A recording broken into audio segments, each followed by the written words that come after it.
The truth behind why guys and women tend to adhere to the blue pill type of mentality, which is, I see that as trying to trade and invest what it is the other party wants from you to get what they want in return, is because of a lack of intrinsic desire, a lack of intrinsic motivation, and being taught intrinsic desire and intrinsic motivation when it comes to the things that we want to give to the other party and the things that we want. It's seeing it as if there's a conflict of interest and that there's this tug of war between men and women that doesn't really exist. It only exists because men are usually taught that they need to trade their non-sexual things in order to get sexual access to women. But a lot of these non-sexual things that men need to give to women, or that men think that they need to give to women, are things that actually benefit men to know how to provide those things. Like one of the main reasons that men will adhere to different blue pill type of thinking is that it will motivate them to increase their financial situation. Money is necessary. Money is something that in life we need. We need money, to survive. We need money for a certain quality of life. Some people are able to get by without having as much money. They don't have as high of a level of needs, and they're able to live a more minimalistic lifestyle. But for a lot of men, the desire for sex is something ingrained in our egos. It's ingrained in our biology that if we put a buffer between what we think we need to do in order to get sex, that is going to be something that will have a certain level of drive and motivation within our lives. So, one reason that a lot of men will not want to let go of the blue pill is because that desire to be a good person to a woman, that desire to invest in a woman emotionally or to invest in a woman financially, is based on the fact that he thinks by doing this he's going to get sex out of it. Likewise, a man's desire to have a relationship with a woman is based off of his desire to have sex. It's not really based off of the things that a woman can add to him non-sexually, right? It's not based off of a woman being able to prove her non-sexual value. Likewise, women will adhere to the blue pill narratives because they encounter most men who they aren't sexually attracted to, and because most men that they encounter they aren't actually sexually attracted to, they're like, okay, cool, well, I can make this trade. If this is a good man, I can do this, we can make this work, instead of saying, okay, am I sexually attracted to this individual, right? And then often what'll happen is it'll create a dichotomy, right? It'll create a dichotomy where there are going to be some women who are skilled at manipulating men into giving them non-sexual access, right? And then there are going to be some men who are skilled at manipulating women into giving sexual access. But it's not really based off of them being able to provide value in that area. It's based off of being able to affect the other person's ego to give them what they want, which is what the red pill is based off of. And I'm going to be honest with you. I think that when you've gone through a long process, or let's say your introduction into dating and your introduction into dating relationships and sociosexual dynamics is one where you're having to trade things to get things that you want, whether that's understood or not understood. When that is the mindset that you have, that's your introduction, things often turn out that way. So, like, let's say it's a situation where, like, let's say it's a woman. Now, these type of women usually won't have this type of dichotomy as much. So let's say it's a woman who's very attractive and she also has a nice personality.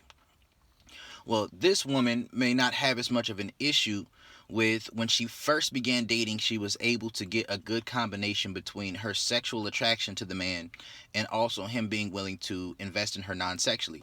This is where the blue pill can work. The blue pill works when you get lucky. This is what I'm saying. As a man, the blue pill works when you have a high level of attractiveness, or you already have a good bit of money. Or, see, the blue pill works when you meet a woman whose internalized definitions of masculinity and the things that she wants from you are things that can help. Or let's say it's a woman who sees your potential and it's potential that you can actually realize. Now, this is one aspect in which a blue pill situation can work. You're not leveraging the lack of what you have to get what you want, or or what you actually have to get what you want, but it's the potential of what you have. Now, I'll say this, I don't think people should date off of potential. I don't think that that's realistic. But let's say a woman sees your real potential and then it becomes actualized, right? Let's say it's a situation where you're with a woman at a young age and she buys your program, she looks at you and she sees everything that you say that you will be. And if you really have the ability to become that, then that woman is worth the non-sexual investment that you're making, because it's off of credit, but that credit is realized. She deserves what she's going to get out of it in the long run. You know what I mean? She deserves it. It's like saying, if you're a woman, like, and there's a lot of men who have an issue with marriage, or a lot of men who have an issue with a woman getting half. I'll say this. Let's say a woman has very high non-sexual value, and she's with you in every part of the process along the way. Everything that you need her to do when it comes to your business, everything you need her to do when it comes to your vision, she's going to go above and beyond to get those things done. Well, if that's the perspective that a woman takes to it, then that woman deserves to be compensated when you break up, especially if she is making a sacrifice of not pursuing all of her goals and all of her dreams so that she can help both of you build something together. See, that is a blue pill type of mindset and relationship that can work out as far as it's a good transaction, right? And let's say it's a woman who, let's say it's a man who's dating a woman and going through that whole process, but this woman is integrated enough to be able to be sexually attracted to the man. It's just that they take their time. That can happen too. Sometimes in blue pill situations, they get lucky. In a blue pill situation, sometimes you get lucky and you're going to have a high level of sexual chemistry with that person after you go through that process of investing non-sexually first. But there is no guarantee on that.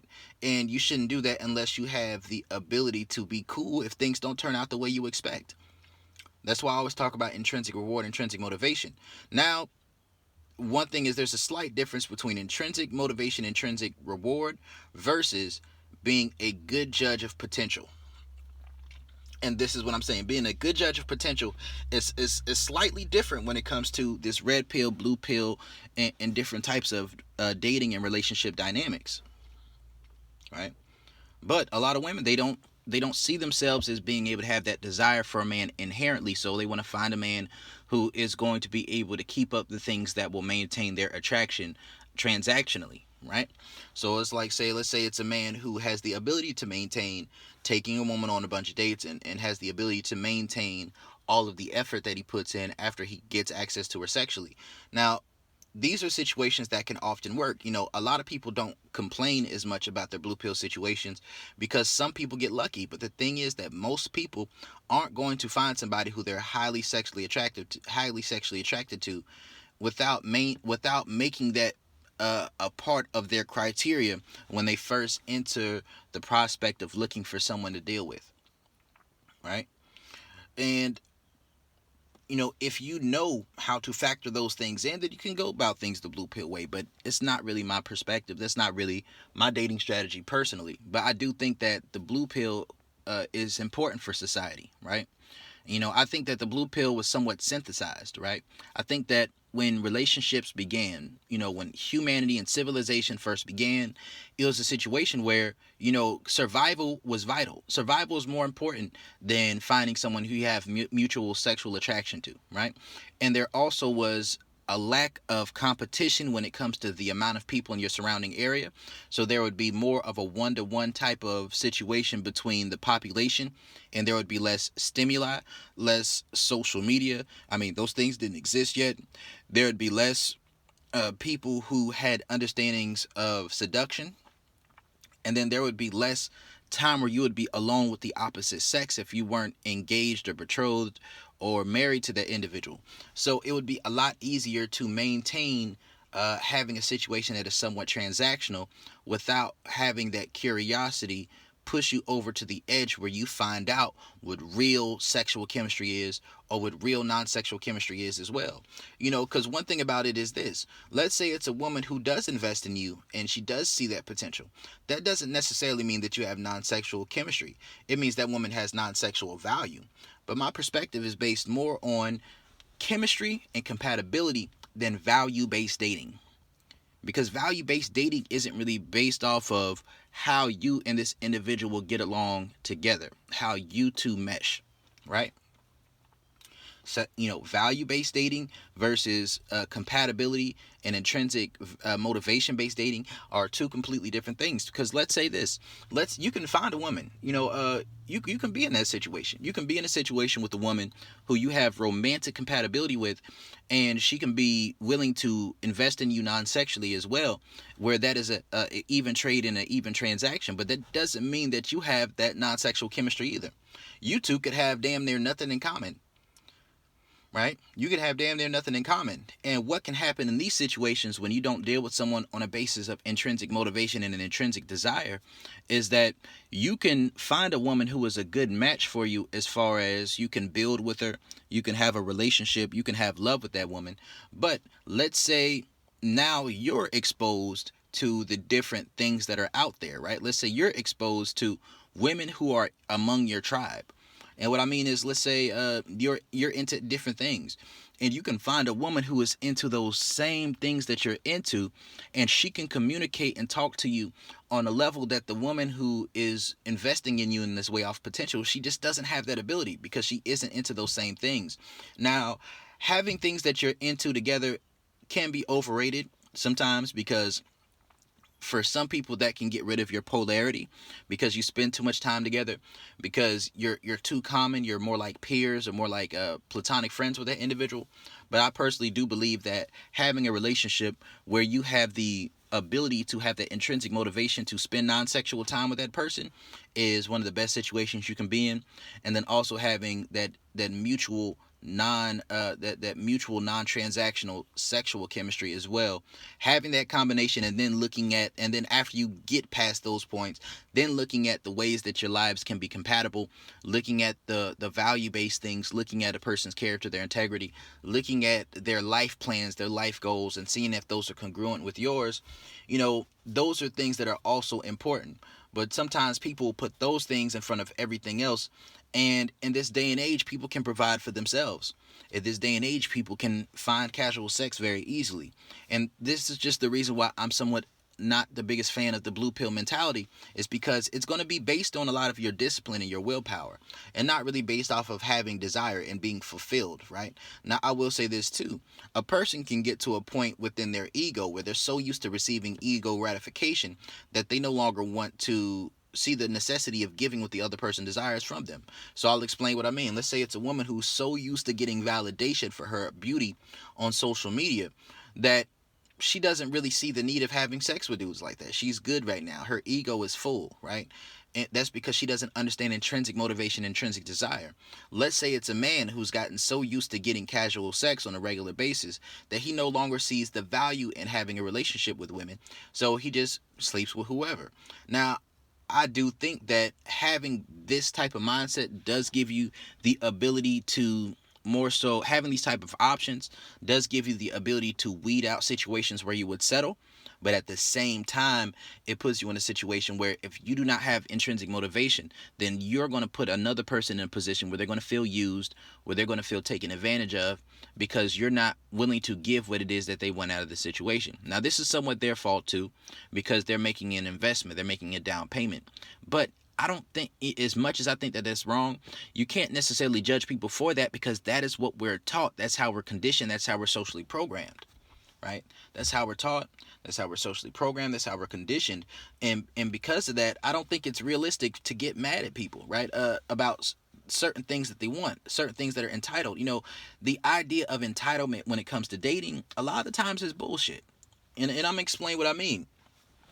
Entitlement means that you desire something without earning it or without putting in work for it, right? And oftentimes women say that men feel entitled to women's bodies. And I'll say this, it's like if a woman herself says, I want a man who can do this, and that. These are the things that I want in a man. And then a man says, I'm attracted to this woman. I can provide all these things that she says she wants. And she didn't put anywhere in there that, and it should be assumed, but she didn't put anywhere in there the level of attractiveness or the type of man, physically or any of these other things. So if a man does all of the things that you say that you want, and then he presents that to you, and then you take it, and then he does not, then you don't show sexual desire, that shows a lack of integrity or a lack of self-awareness. Because oftentimes that'll make a woman feel pressure, and because a woman feels pressure, she's going to call it entitlement. But it's not entitlement, because he didn't do something that you told him not to do to get what you want out of him. He did exactly what you said that you wanted. Likewise, that can happen with women as well.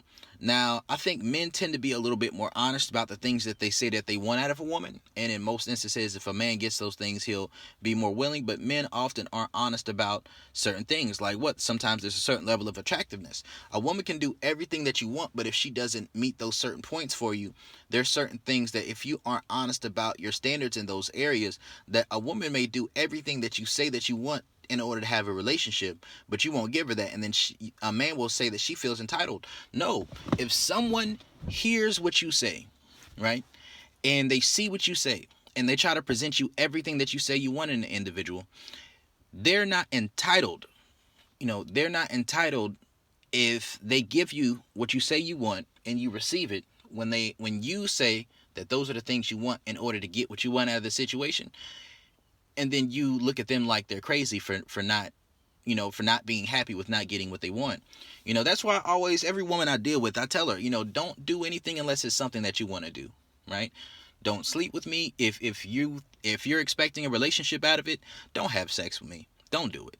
Because one, it's going to take a good bit of time for me to vet you. It's going to take a good bit of time for me to see your personality, to see if we mesh. One, I need to see if we're sexually compatible, see if we have chemistry, to see if the mutual sexual attraction is there first. And if you're pushing too much for a relationship just from the jump, then I'm going to think that you're just trying to give me down payment pussy, and that you're needy for love in a relationship. And that turns a man off, right? And also, it's just, these are certain things that can happen. In many of these instances, the idea of entitlement is BS. People don't understand what entitlement is. People don't understand what entitlement is. I think that when it comes to just this whole blue pill mentality, it is making an investment, and then people have more new age views. But I think that the focus should be on, not on value-based dating, not on trying to invest in a person based off of potential, but of seeing what it is that you can see out of the situation, making yourself desirable for the outcome that you desire, but then also learning to intrinsically be motivated to do what it is the other party wants from you. And then you can also judge a situation based off of your ability to have intrinsic motivation. That's how you know how interested you can be in an individual, right? So as a man, even if a woman isn't on a certain level for you that you would want, chances are, if she's at least attractive enough to you, or if she's submissive enough or nasty enough, or she shows enough initiative, you're probably going to sleep with her, right? But that doesn't mean that you have any type of non-sexual attraction to that woman. That's not what that means. So I think that as a man, especially if you're a man who's going to look for a relationship one day, you should learn. Because there's certain things that come with that. Like, it's pleasurable. It's pleasurable to buy something for a woman and then to see her eyes light up. To do something nice for a woman and to see her happy because of it. It's pleasurable to tell a woman she's beautiful and to watch her eyes light up. It's pleasurable to give the things that a person desires from you. It's pleasurable to have a beautiful woman on your arm, and then you're posting yourselves together on social media, and you're having that giving her that social validation, but you're also sharing in that. And it also gives you social status. It may help you with business. There's different things that come with that are and can be beneficial to men as well. But we had to learn to not see the value in that, to counteract women not seeing the sexual value in us. But after you've learned to create that sexual desire in women, then it's time to reintegrate. It's time to reintegrate the non-sexual things that we invest in women, so that when we establish sexual chemistry and sexual attraction with a woman, that we're not just going to leave her high and dry. Because what that does is it fucks up the game. It puts us in a situation where a woman is going to try to be submissive. She's going to try to be feminine. She's going to have that attraction. She's going to want to do those things. And if every man who she's actually sexually attracted to never wants a relationship or never wants to invest in her non-sexually, then what's going to happen is she's going to say, you know what, maybe sex ain't all that important. Let me focus on just trying to find a man who just wants a relationship. And that's gonna fuck her up. Why? Because most men whose initial thought is I'm just looking for a relationship are men who lack sexual confidence, are men who lack sexual experience, and are men who, if he finds out about her sexual past, if she's dishonest about that or isn't upfront about that, that he may change the way he sees that woman. He may leave that woman. Why? Because he's making an investment, and if he realizes that other men have gotten more out of that woman than he has for that same or less amount of investment, then that will cause that man to feel insecure, because by proxy, by comparison, he is seen as less valuable, right? That's just like a woman who spends years dating a man, years. Just like the movie 35 and Ticking, or the movie Acrimony, right? Where the woman will invest in you non-sexually and sexually for years at a time because she sees your potential. But then you're not ready for something, or she doesn't, something about the mindset of your relationship, it enables you to not have any kind of responsibility or desire to invest in the things or to get off your ass and make something of yourself, because she's just happy with you where you are. This is where intrinsic motivation is so important. Sometimes when a person accepts you exactly as you are, and you don't have intrinsic motivation to improve your own quality of life, then what often happen is you're not going to do the things that will make that person feel reciprocated in the situation, right? Let's say you're with a woman, right? And she love your dirty draws. She love you for everything that it is. If you're not a man who has intrinsic motivation and purpose in his own life, then you may be stuck in a position where you're never going to change. And the messed up part about that is this: oftentimes when you take that investment type of mindset, that investment is going to build a certain reservoir within that person to do the thing that you want. But because of the mindset that you took towards them, it's going to, their desire for control in the situation is going to cause them to be unable to tap into those things, right? So oftentimes what'll happen is you're going to invest all this time, all this energy, all this effort into an individual, and as soon as they leave you alone, the investment that you made in them is going to be what they're going to share with someone else. So often it'll work like this. Let's say it's a guy who's investing in a woman emotionally for years at a time, trying to help her become more sexually open, who is trying to help her lose weight or whatever it is. And because she feels accepted where she is to a certain extent, but she also feels that resentment build up, she doesn't want to go that route. It's not enough motivation. But after the situation ends, she's like, okay, I need to do better, right? I want to improve my situation. Because sometimes people don't want to improve their situations when they're with you, because they know that if they improve, they're no longer going to want you, because they feel that you're equal where you are. Since they feel like you're equal where you are, if they improve their situation, they're no longer going to want you. So they want to, stay where they are at that time being, right? It's being enabled. So often what'll happen is, in that situation for a woman, she may be in that situation where she may be in a relationship with men for years at a time, never have an orgasm, right? But as soon as she finds a new dude, she can. Oftentimes it isn't just because the next guy may be more attractive, or it's not even always that. A lot of times it's because the way the situation started, her openness to it, because she saw the way she failed in her previous situations, and wants to make some changes. Also, it's just the newness of the situation. Same thing happens with men who could spend years dating a woman, and then 6 months or a year later he's engaged or has a woman pregnant, when a woman wanted those things from him that entire time and he wasn't willing to give it. And these are things that can mess people up.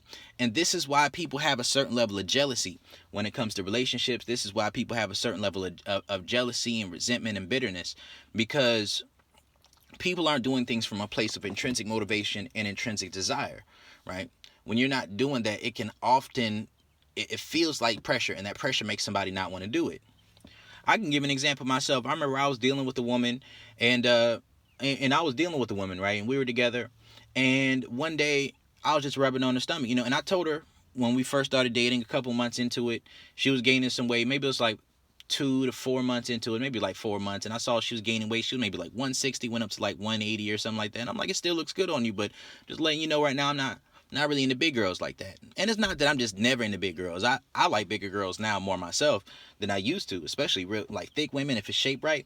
But it's just based off of the way her body was built, her body shape. That looked good on her, like 180. I like women who are a little bit bigger, right? But I'd let her know, like, you get too much bigger. It's like, I'm not into big girls. So maybe a year later or something like that, we were still together. And I was just, we were cuddled up, rubbing on her stomach, and she asked me, and she's like, am I getting too big for you? I was like, yes. And, oh, women would get so mad at that. People would get so mad at that type of thing, right? For somebody saying that, right? People would get so mad at that and say that I'm so insensitive. But I'm not. I'm just being honest. I'm honest about my preferences up front, and I'm going to be honest later on. Why? Because if you're someone whose mindset is you want to be faithful, then it's paramount that the person that you're with, you're also sexually attracted to. So we ended up breaking up. We ended up cutting things off, right? But it wasn't until I stopped talking to her. Every time that we were in a situation where I stopped talking to her or we stopped communicating, she lost all the weight. So I remember the first time we broke up. She knew how I felt about the situation then. We broke up. She, while we were still communicating, she didn't lose any weight. But as soon as we cut off communication between one another, she lost 25 pounds. And then we got back to it, and she was pretty much the same size we were when we first started dating. After over a year of dating, and like a year and a half of dating, and then and that gradual decline of physical attractiveness as far as being in shape. Now check this out. There's another time where we were dealing with each other, started back dealing with each other. Then we broke up, or we stopped talking to each other for a while. But after we stopped communicating, the girl lost 60 pounds. Was looking better than she did when we first started dating. That's because I was honest about my preferences, right? But check this out. That process never happened of losing that weight when we were actually dealing with one another, right? Or let's say it can go like this. Let's say a woman's dealing with a man. He never has a job. But as soon as they break up, dude goes and gets a job. As soon as he breaks up. And with this same woman, she had the car when we first started dating. So I would go and so I would just ride with her. But one day I felt disrespected about something, and she may not have saw it that way, but I saw it that way. I said, you're not going to see me again until I get a job. And then we ended up breaking up. And when we broke up, I got a job. I ended up getting a car. These are different things that can happen, because oftentimes people are enabled by the consistency of the validation that they get. This is what often happens when it comes to blue pill type of dating relationship scenarios. It's when you're doing value-based dating in your mind subconsciously. Sometimes when you don't understand intrinsic motivation, you're not going to be able to grow as long as the person's giving you what you want, right? And I think this is a weak mindset to have for both men and women, because if you can only grow when you're separated from the person that you love, then what that'll do is it'll put you in a situation where they're going to constantly feel neglected. And if they don't constantly feel neglected, then what will happen is that after the situation ends and they see you grow, they're going to feel some type of way, right? Or let's say I was in a situation with a woman where she would be sexually inconsistent, right? And that would be based off of different factors. And I knew that those factors didn't have too much to do with me personally, because I've had other women and I didn't have that issue. You know what I mean? So what would happen is every time the situation would end, or if I would, pull back, then that desire would just automatically jump up. If she saw other women who desired me around me, then that desire would jump up. But that wouldn't be a pure desire. That would come from a place of validation of ego, of wanting to have some type of control and some type of power, and no longer being able to leverage a lack of that to get what they want. And one thing that can happen is sometimes this will happen to men. And this is what messes people up, right? When people only do what you want from a place of not getting what they want, that will reinforce the idea of this red pill mentality of not giving somebody what they want to get what you want, because it plays on their ego, right? So, let's say, you're in bed with a woman, you're laid up with her, and she's acting like she don't know what she's trying to do. So you just get up out the bed and you go do something else. And then you come to the bed and she ready to get nasty. And those things can turn into toxic situations, right? Or let's say it's a situation, a man is dealing with a woman, and then he's taking too long to want to commit because he's not ready. And then after she leaves him and walks away, now he's begging her, trying to make it a relationship, because now he feels like he's lost something that he wants. That's not good. You should be able to make those desires from a place of positive reinforcement or from a place of intrinsic desire. But when you do it from a place of not getting what you want, it puts the other person in a position where it reinforces the idea that if they don't give you what you want, that they're going to get what they want out of the situation. So this is just a blur pill rant talking about intrinsic motivation, talking about the purpose and the source of the blue pill, and also talking about how the red pill works on playing on a person's feeling of lack, and saying that we shouldn't do things off of having to feel a lack or having to feel like things need to be a hurdle to get things that we want or to do things that we need to do. You have to understand that, because it'll only be maintained by that. And I'm going to say something else. I'm going to say something else right here too. I've seen situations where sometimes people will do that because that ego gratification, or that ego hurt that comes with the inconsistency of certain things, can raise the level of that in your mind. I had a friend, and I told him this shit would happen too. Let's say he was dealing with a woman, right?